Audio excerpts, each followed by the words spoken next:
Shut up and sit down.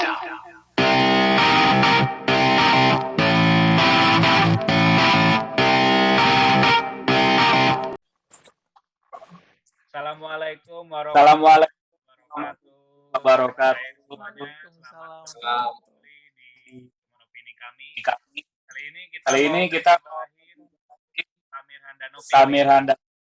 Handanovic dari teman-teman kalau kita kita bakal Samir Handanovic.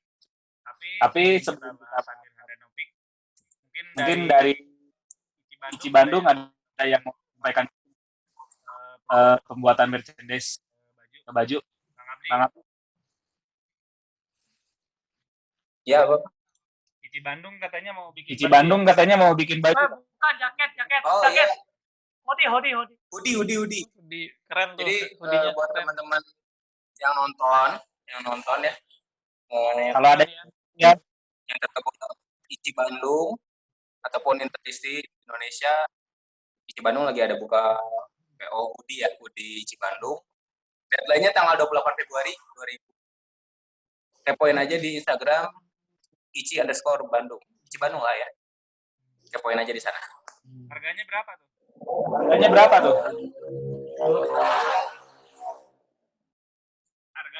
Will? Harganya berapa tuh? Oh iya, harganya 200.000. Oh, di tempat apa ya? Ada gambarnya nggak ada? Ada gambarnya? Oke. Ya, wajib pesan ya untuk Interdisti Di seluruh mana? Indonesia. Tadi Instagram. Di mana coba? Instagramnya coba sebutin lagi, Will. Sebutin Instagram. Instagramnya apa Oke, sih? untuk Instagramnya itu @ici_bandung. Silakan kalian nanti. Ici_. Ici. Password dari mana? ya, silakan kalian nanti follow aja @ici_bandung. @ici_bandung. Di situ nanti kalian silakan lihat foto yang ada desain hoodie-nya. Silakan kalian pesan di bawahnya ya, di situ ada linknya. Harganya murah kok, 200.000. Wow. Ya, Oke. dan desainnya cukup bagus. Oke. Berarti Ici Bandung nanti. Iya siap, duitnya adalah tenang. Kita ngomongin apa nih, guys? Episode kali ini. Kita ngomongin Handanovic. Ada. Tanya Waduh. Tanya Aul ada. Bentar. Kita panggil Handanovic aja ya, apa disuruh gabung sini biar dia ngaku. Boleh. Siapa ada topiknya itu? Ciao Samir, ciao. Halo. Nah, Star Inter benar dibuka. Ini listnya. Jadi ini source-nya dari beritanya dari mana sih nih? Ada paling bawah. Dari bawah biasanya. Oke. Bawah ya. Mana nih? Oh enggak, ini artikel Nah. sendiri kayaknya. Udah sendiri kayaknya. Tadi yang Benar. Aul. Iya, ini benar dari atas. Ya. Wih, skriniar. Mana Ul? Iya itu. Artikelnya Nah, itu. lagi. Oke, Handanovic sudah terhubung. Halo. Pendek banget Samir, ciao. artikelnya. Kagak ada nih. Di HP. Ya. Nah, itu tuh udah ngelot kayak. Ini artikelnya nih. Betul. Nah, benar. Tuh lagi tuh. Kritikan tajam. Wow, kritikan tajam. Ini sebenarnya menurut teman-teman Handanovic tuh performanya selama ini di 2000 itu kayak gimana nih? Kalau saya lihat pribadi sebenarnya Kalau saya lihat AFK sih kalau dari teman-teman. Maaf, AFK itu apa ya, Mas? Away from. Oh, jelas itu lah. ya away from Bahasa keyboard Indonesia lah. apa ya, Mas? Jauh dari keyboard. Kalau diartiin secara harfiah cuma Jauh dari harapan ya. Suka Tidak sesuai ekspektasi. Nah, iya pokoknya suka diem aja, pokoknya nggak gerak. Kira-kira otomatis. Siapa dulu nih? Iya, Aul sebenarnya itu dulu. buat game, Bang. Itu buat game. Jadi kan di game online gitu kontrolnya pakai keyboard. Nah, AFK itu away from Oh, keyboard oke. jadi dia diam doang. Gitu. Hmm. Jadi gimana, Wal? Gimana, Wal? Saya Katanya sih ini request pribadi dari aku sama Awal ini sebenarnya. Oh, enggak juga dasar kalian berdua.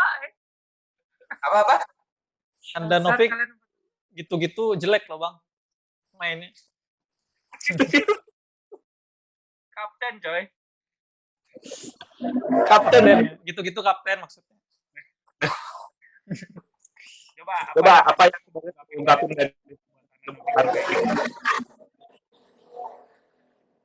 Siapa Bang Abdi dulu deh. bebas. Aku dulu. Ul. Bebas. Jadi gimana nih spesifik Bang pertanyaannya? Jadi apa nih? Gini deh. Dulu deh. Aku gak tahu sih. Gak tahu mau ngomong. Boleh. Oke, Kurang gini cuma mau teman-teman.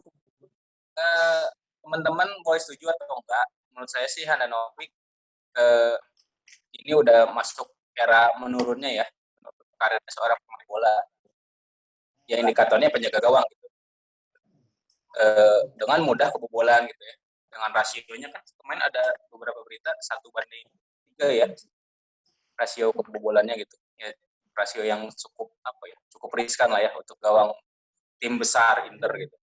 Cuman gini, terlepas dari tadi artikel ada yang 10 blunder ya.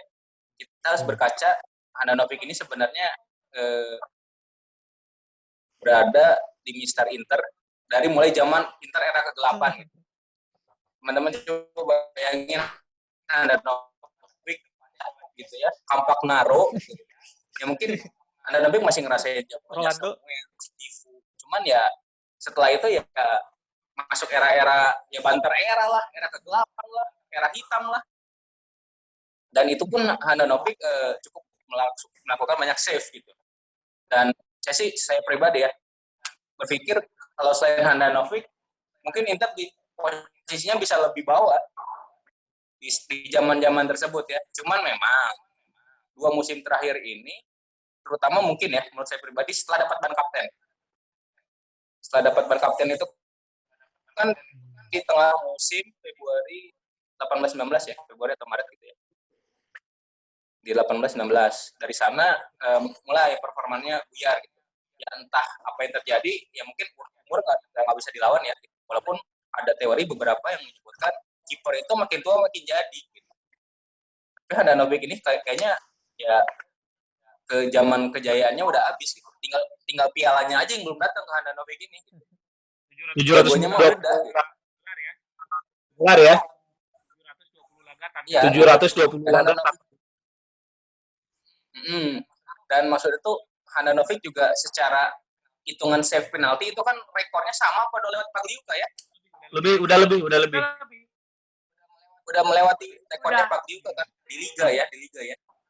Karena Handanovic ini kan Udinese sama Lazio. Ternyata Handanovic ini pernah di Lazio, teman-teman, 2005-2006 cadangannya Balota.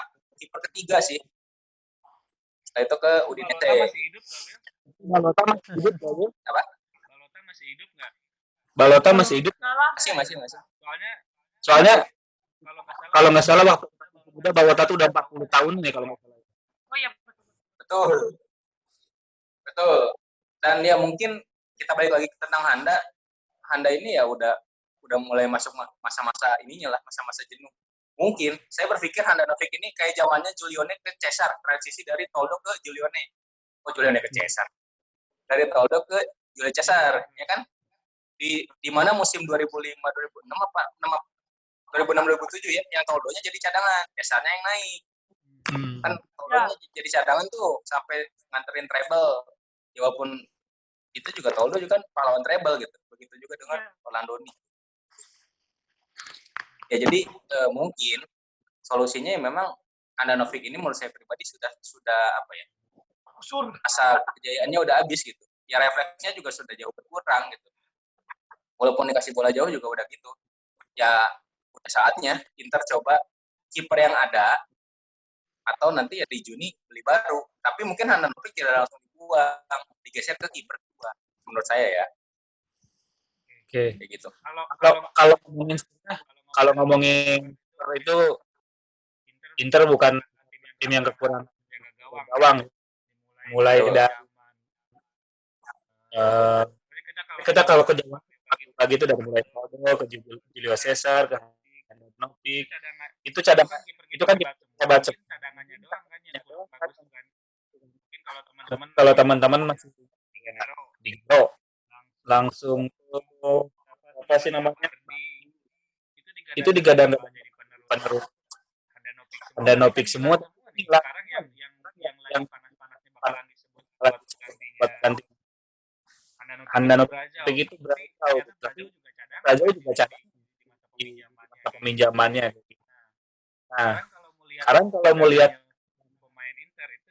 itu ada Radu sama Padel.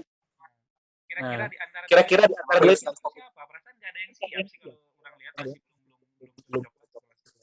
Radu atau Padel? Nah, Kalau lanjut Bang. Kalau saya sih, kalau lihatnya sih bukan belum siap ya. Itu sebenarnya gimana strategi dari seorang Conte. Karena kasus gaya Bastoni aja sebenarnya Bastoni juga untung-untungan, tapi sampai sekarang kan main terus ya. Asal ada keberanian gitu intinya. Karena kita pada melihat musim kemarin aja, kalau misalkan Coppa Italia yang mainnya Padeli, mungkin pada saat Handanovic kemarin cedera, Padeli udah siap. Cuma kan pada saat musim kemarin pun juga di Coppa Italia juga kita lihat ya Handanovic masih main gitu. Makanya pada saat Handanovic cedera diganti Padeli, kita sedikit was-was. Gitu. Kalau yang saya lihat ya, lagi pas yang lawan Milan pun juga Milan nggak mainkan Donnarumma, tapi malah mainin Tatarusanu. Justru Tatarusanu yang lebih bagus dibandingkan Handanovic. Makanya seharusnya seorang pelatih pun juga harus berani gitu mengeluarkan kiper keduanya gitu. Seperti itu sih. Gasol. Ya kalau saya sih tadi mikirnya kayak pernyataan Bang Rangga yang apa? Oh si Padeli sama Radu sama-sama belum siap ya. Kalau saya mikirnya sih kalau untuk Padeli mungkin saya setuju kayak nggak siap. Bisa dilihat kayak dulu terakhir lawan Milan ya yang akhirnya menang comeback tuh 2 gol pertama kan itu yang Padeli ngasih gol gratis tuh 2 awal-awal. Maksudnya untuk apa bedanya dengan Coppa Italia? Jadi maksudnya untuk kiper seusia dia yang maksudnya udah matang harusnya bisa lebih baik gitu. Cuma untuk Radu saya nggak setuju soalnya belum lihat gitu, belum dikasih kesempatan gitu sama sekali. Jadi belum bisa ngasih penilaian. Mungkin bisa jadi kayak kata Bang Andri tadi kayak Bastoni bisa lebih bagus gitu. Jadi yang dibutuhkan cuma kesempatan. Cuma mungkin nggak di partai-partai penting juga sih kayak kemarin sempat yang dia mau dimainin tuh sampai dia udah posting story kan yang ready gitu, posting fotonya yang lagi pemanasan, tahunya tetap nggak dimainin, tetap Handanovic yang main tuh kayak. Oh iya, sorry motong. Oh iya, Radu ada posting kayak gitu. Posting story Bang kayak lagi pemanasan terus kayak ready gitu, ready apa gitu. Nggak taunya pick ya. Mungkin di pemanasan kayak atau di sebelum laga udah dikasih tahu dia yang bakal main terus mungkin Conte berubah pikiran jadinya Handanovic tetap main gitu. Jadi kayak saya kasihan juga sih sebenarnya gitu. Jadi seenggaknya dikasih kesempatan lah gitu Radu. Dan ya gitu. Minimal jangan di laga penting gitu. Kalaupun nggak mau ambil resiko ya kayak mungkin kayak lawan Benevento kemarin atau apa bisa lah gitu. Ya. Itu sih. Iya. Sebenarnya sih saya juga kemarin mikir pas lawan Benevento kan udah unggul 4 gol kan masih ada 2 slot ganti pemain ya. Itu mikirnya pengennya Radu main tuh. Maksudnya tuh gini, buat ngerasain pivot pertandingan aja gitu di atas lapangan gitu. Mau dia di gawang nggak diserang juga nggak apa-apa, dia baso atau ngapain di gawang gitu. Mau tiang-tiang tentang tiang gawang gitu. Yang penting kan pivot karena dan gini juga kita kan nggak tahu ya maksudnya terus ya resiko karena kan sekarang ada varian baru ya indikator cedera, indikator absensi dan akumulasi indisipliner tidak fit ya ada COVID gitu. Dan yang saya rasa ya sebenarnya ya Conte sebenarnya harus nyoba gitu. Apalagi Radu ini kan potensial. Secara umum Iya. kan Radu ini kelahiran 97 kan. Sama Masih, dengan ya. saya kan. Cuy, Beda setahun lah. Yes. Ya, jadi maksudnya oke lah. Kalau Pak Deli itu slotnya kiper ketiga yang nggak mungkin main. Mungkin kayak kisahnya Ortodoni sama Berni gitu ya. iya. Oke. Tapi ya Radu kayaknya harus dicoba gitu. Ya kalau nggak Ya. Radu dicoba ya mungkin kita harus beli kiper. Dan yang kita nggak tahu adalah kita kan belum pernah dengar statement resmi gitu. Kenapa Handanovic ini Radu tidak diberikan kesempatan gitu. Tapi ya statementnya ya Handanovic tetaplah figur. Handanovic adalah kapten gitu kan. Jadi ya mungkin juga di sisi kepelatihan nggak tahu ya, mungkin ada si Radu namanya nggak sempurna misalnya ada alasan teknis yang kita nggak tahu gitu. Mungkin ya ini cuma opini kami. Ingatkan lagi kita bukan expert. Kalau sebenarnya kiper Inter tuh kan penting nggak kalau menurut orang ya. Nggak urgent kalau misalkan ada lagi bagus. Dia siap tapi kalau lagi tanya itu yang iya kalau semua dunia itu kan pasti beringat kayak gitu loh. Ngerti nggak bang? Ngerti. Paham. Jadi mestikah beli itu gitu. Sekarang kalau siapa gitu. Nanti ya bulan Juni baru bisa beli. Baru bisa transaksi. Jadi yang menarik sih gini teman-teman, sebenarnya kiper itu kan walaupun katakanlah bahasanya ada orang nganggap nggak penting, udah jarang pegang bola misalnya. Walaupun kiper sekarang secara modern kan harus bisa megang bola ya, gitu. Pakai kaki ya megang bola, bukan pakai tangan. Tapi yang jadi masalah, kiper itu kan adalah tujuan terakhir pemain lawan. Dan jadi indikator ini juga kan indikator akhir pertandingan. Kalau kita kebobolan lebih banyak dibanding pemasukan kita nyetak gol gawang lawan, tetap aja kalah gitu. Jadi menurut saya ya kiper itu penting gitu. Walaupun orang ini mah nggak kelihatan, nggak apa segala macam, tapi sekalinya kita shoot kebobolan kan, ya kayak adegannya waktu lawan Juve di leg pertama di Copa kan, itu kan juga yang menyakitkan juga kan gitu. Tiba-tiba kebobolan kayak gitu. Yang nggak bilang penting. Itu kalau misalnya bilang penting, mungkin apa namanya Karius juga nyantai aja dua kali juga. Liverpool bakal juara. Ya, dari betul. Liverpool kita belajar. Kalau kata anak Twitter lagi rame tuh. Karena kan si Liverpool musim depannya datangin Alisson Becker kan, langsung buktinya nyata juara champion, juara UCL. Walaupun sama ya sebenarnya Alisson dan Becker sama Karius ya. Bikin blunder dia juga. Enggak sefatal itu. Tapi iya, cuma pertandingan liga biasa sih. Kalau Liga Champions ya itu jatuhnya habis itu. Dan mungkin kalau ngomong blunder ya is okay lah ya. Semua juga blunder kali ya. Semua kiper pasti pernah gitu. Selevel Ronaldo, Messi juga pernah gagal penalti gitu kan. Cuman maksudnya Handanovic ini justru blunder di saat kita lagi unggul, kita butuh gol gitu. Dia malah blunder gitu. Itu yang jadi masalah. Sering, ya bahkan ada maksudnya keseringan sih. Ya artikel tadi kan yang 10 kesalahan Handanovic di musim ini. Kalah. Yang tadi ada artikelnya gitu sampai ya menghitung gitu. Kalau saya sih yang paling kaget itu yang pas lawan Hellas sih, yang leg pertama kemarin yang bolanya tiba-tiba lepas, Skriniar kaget, Handanovic kaget. Terus dia marah-marah ke back. Udah tahu itu salah dia. Ya itu kan haknya kiper ya. Saya sih mikir kayak gitu, kiper tuh harus marah-marah ke back. Ya minimal buat ngedelay aja. Cuma itu konyol sih, umpan crossing pelan loh aslinya, bisa ditangkap. Dan itu malah kayak umpan. Dia marah ke Skriniar, ngarep apa Skriniar di posisi itu gitu, harus gimana gitu Skriniarnya gitu. Kira aja kaget. Coba saya ngebayangin gitu sih kan.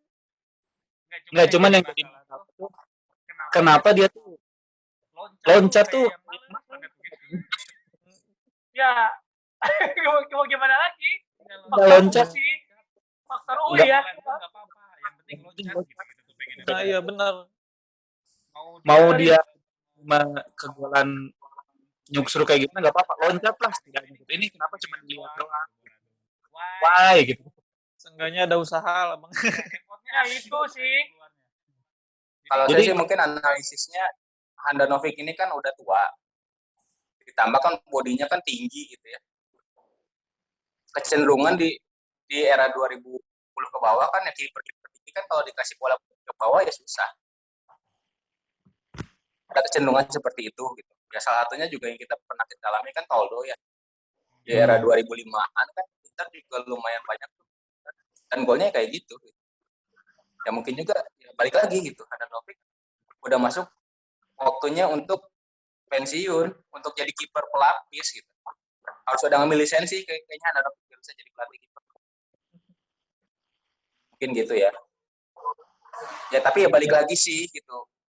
Se AFK, se-GG apapun rasanya, sejeleknya Handanovic, ya gimana pelatih? Bagusnya Radut nggak dikasih kesempatan mau apa? Kita bisa apa? Itu yang tadi saya katakan. apa panggil Bernie lagi? Apa perlu kita ganti Bernie? Apa sih? Gimana sih? Bernie. Oh Bernie, Oh, panggil aja. Panggil aja. Tanpa main 2 kartu merah langsung. Bernie itu pernah jadi kapten loh teman-teman di 2014-2015 pas uji coba lawan apa gitu ya. Jadi kapten, tapi depannya pemain muda semua. Dan kalau di statistik di liga kan 0 pertandingan 2 kartu merah ya. Ya boleh kalau nggak salah ya. Iya, benar, Bang. Sepanjang di Inter 0 pertandingan 2 kartu merah. Oh, kartu merah keren itu kapan lagi? Iya.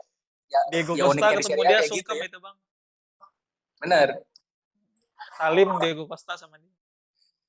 Ya mungkin Bernie itu apa ya? Steering komite atau sharing komitenya Handanovic ya kalau Bernie ya.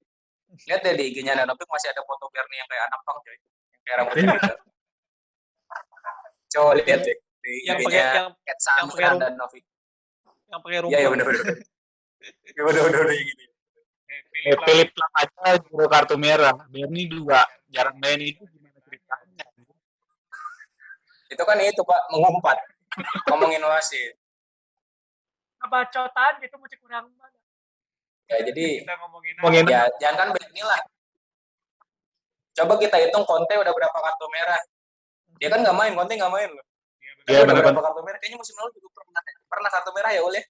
Pernah. Musim lalu ya, kalau musim lalu kemarin lawan Udinese ya. Diusir juga kan. Iya, lupa lawan apa, Bang. Cuma pernah musim lalu. Lawan apanya lupa. Kalau yang tahu komen ya. Kalau yang tahu komen itu komen. Kalau komen. Nih, kalau lagi ngobrolin penggantinya Handanovic selain Radu Inter, yang dari luar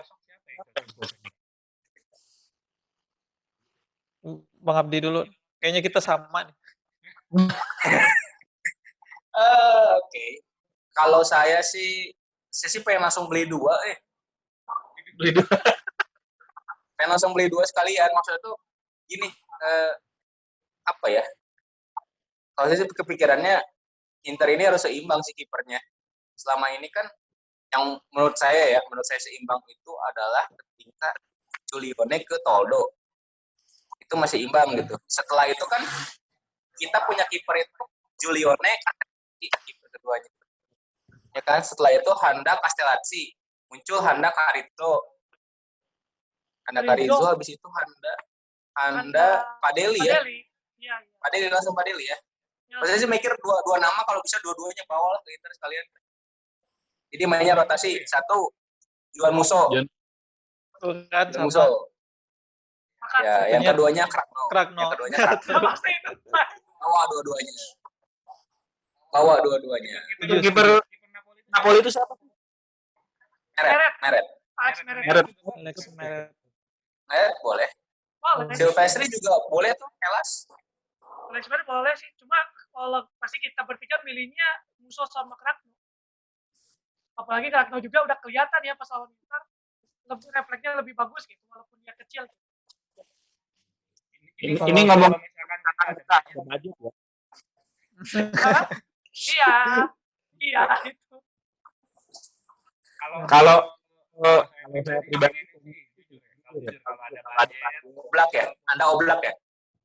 bukan. Kalau kan budget pemainnya hilaf, pengennya ngebajak. Nah, benar. Saya juga setuju. Donnarumma. Wah, Anda kesannya tidak setuju gitu ya. Anda tidak udah ngebajak. Ya, saya suka Donnarumma benar. Sayang belum pernah main di Champion. Nah, Saya belum pernah main di Champion. Tapi udah pernah jadi kapten kan? Siap. Donnarumma Inter ya. Kenapa? Donnarumma kalau nggak salah. Oh, keluarganya ya kalau nggak salah ya. Tapi dianya Milanisti emang. Cuma pernah ikut trial di Inter kalau nggak salah ya. Iya. Kalau Conte Conte Apa? itu Bang, kalau kata Interisti mah double agent Bang, ngancurin Inter dari dalam.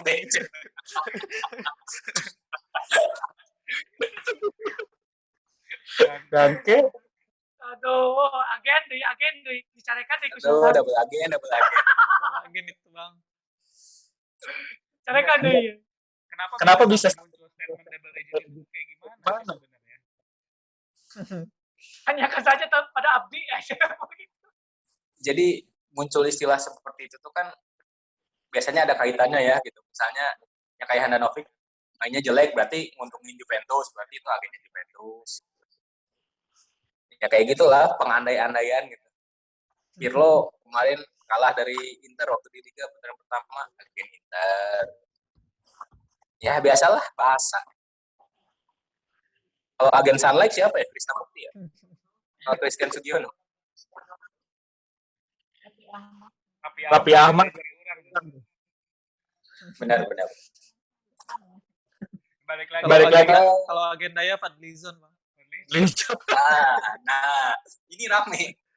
Tapi bukan di sini. Kita bahas di sini ya teman-teman. Itu udah paling depan rumah. Aduh. Iya. Jadi ke bawah. Sebenarnya bahkan ya kalau teman-teman perhatiin deh, setiap Handanovic blunder ya, itu nama-nama kiper bagus berseliaran loh. Ada yang ngomong Courtois, Oblak, De Gea, siapa? Kepa yang Chelsea. Cuman ya apa ya? Memang penting sih walaupun jarang kelihatan, tapi sekalinya kebobolan ya tetap aja, apalagi kalau sampai kalah kiper blunder.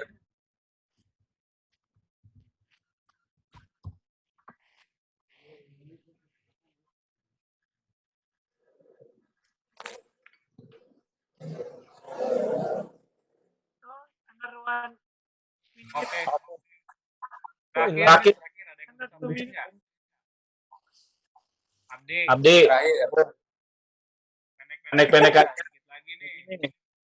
Ya. Kalau saya Andri dulu dulu. deh. Apa? Terakhir. Kata-kata terakhir. Ya. Oh, ini mau nyobain nih. Saya simpel aja deh, kasih info aja deh. Hashtag 2021 ganti kiper udah. Lah tahu. Kalau saya sih pesannya ini buat Mas Handa, kalau siapa tahu nyasar ke YouTube cuma opini kami kan terus lihat gitu.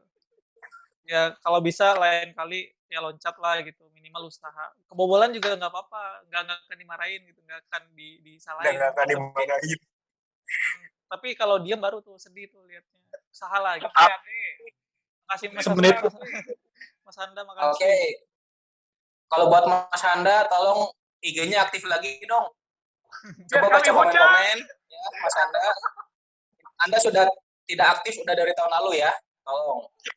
Terus kalau untuk Bapak Konte, tolong coba Radu Pak. Tolong kasih kesempatan Radu. Udah gitu aja. Anda itu nggak aktif karena minder bang. Lihat Conte bionya kayak CV.